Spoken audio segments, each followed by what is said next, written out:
members of the CII National Council. It's a great pleasure to be amidst you just after having the interaction in a combined forum next day after the budget. But this is the full council. During this period, after the presentation of budget, you have noticed the responses which have come from the various sectors,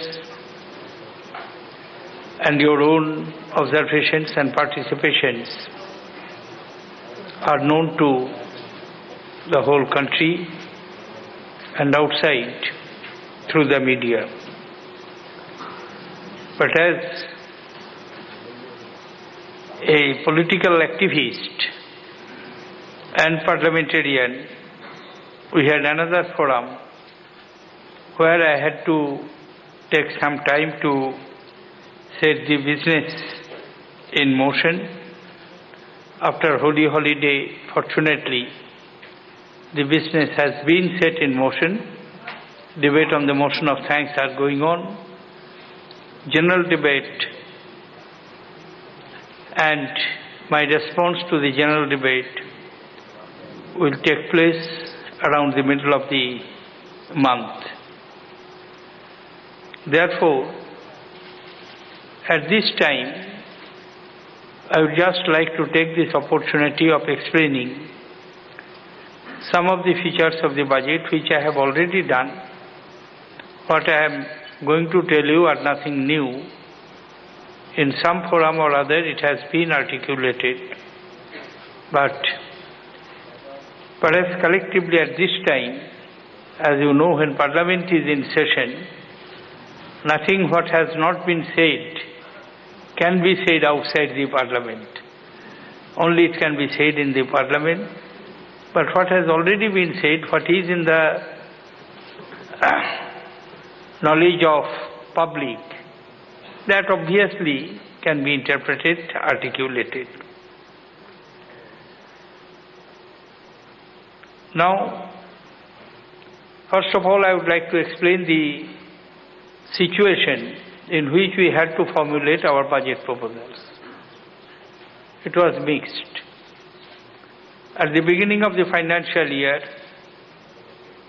there were 2019, it was uncertainty.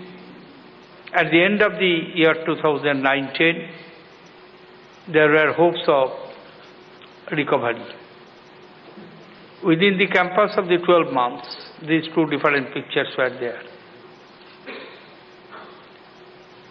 But still uncertainty continued, as the expected recovery all over the world did not take place as per schedule.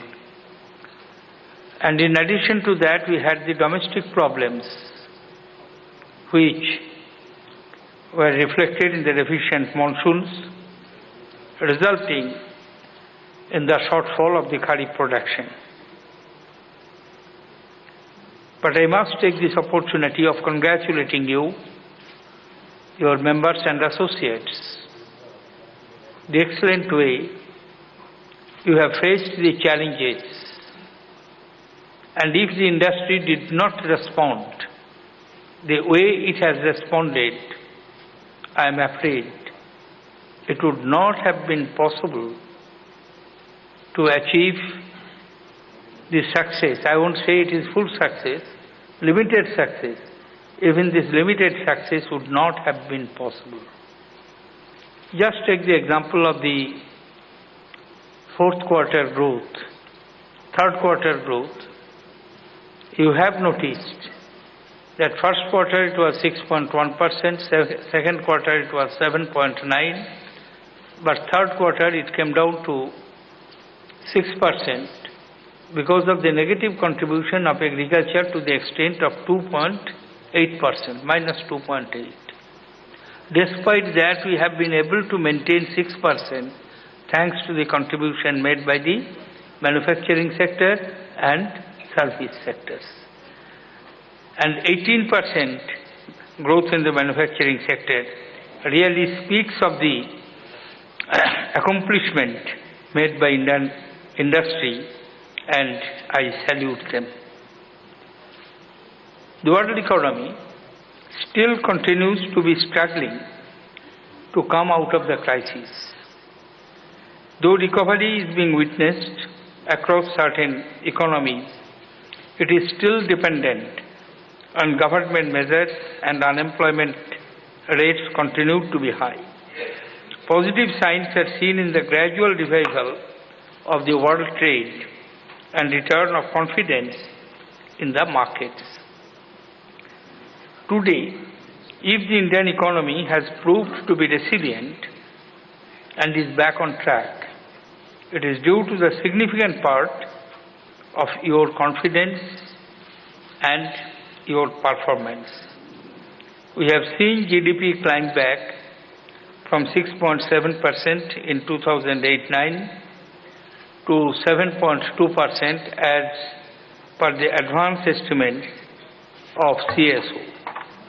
I have already given you the analysis of the third quarter, and I am confident that the fourth quarter GDP will pick up.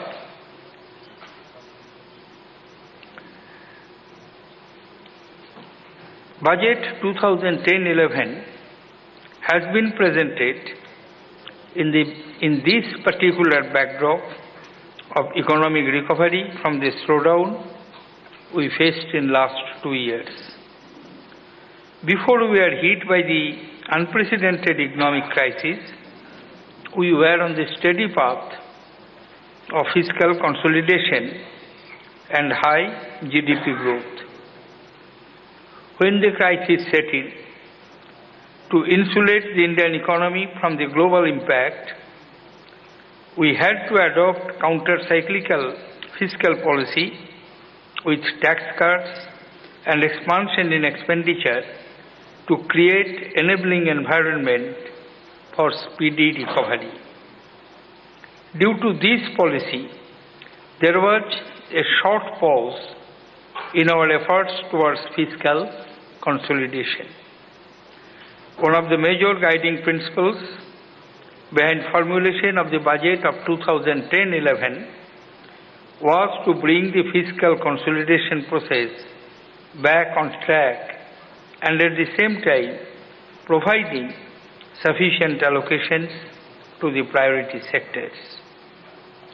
Fiscal deficit is estimated for 2019, while presenting the budget was 6.8%. Now, this has come down to 6.7% in the revised estimates. Towards fiscal consolidation, with the partial rollback of the fiscal stimulus, fiscal deficit for 2010-11 is budgeted to be 5.5% of GDP, which is, as per the FRBM projections presented by me in the FRBM statement during the presentation of the budget. And here, even I have reduced slightly from the prescriptions made by 13th Finance Commission.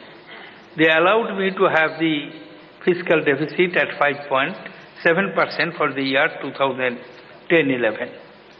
The roadmap set by the 13th Finance Commission is accepted by us, but instead of moving upward, I will try to be at par with the target fixed by them, or if possible, without compromising the other basic interests, to be slightly on the lower side, at least start with that so that I can keep within the limit.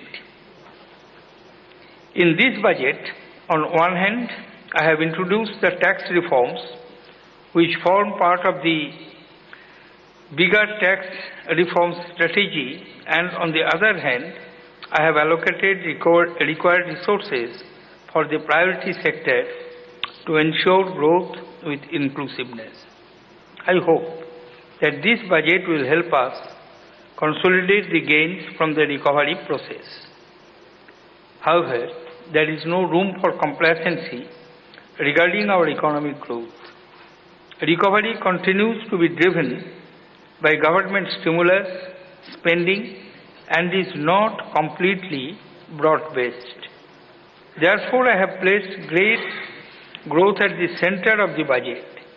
I am confident that we will be able to achieve 8.5%, of course plus minus 0.25 in 2010-11, and the budget is predicted on that assumption. Secondly, it is my intention to facilitate the spread of growth into all sectors of the economy and all sections of the society.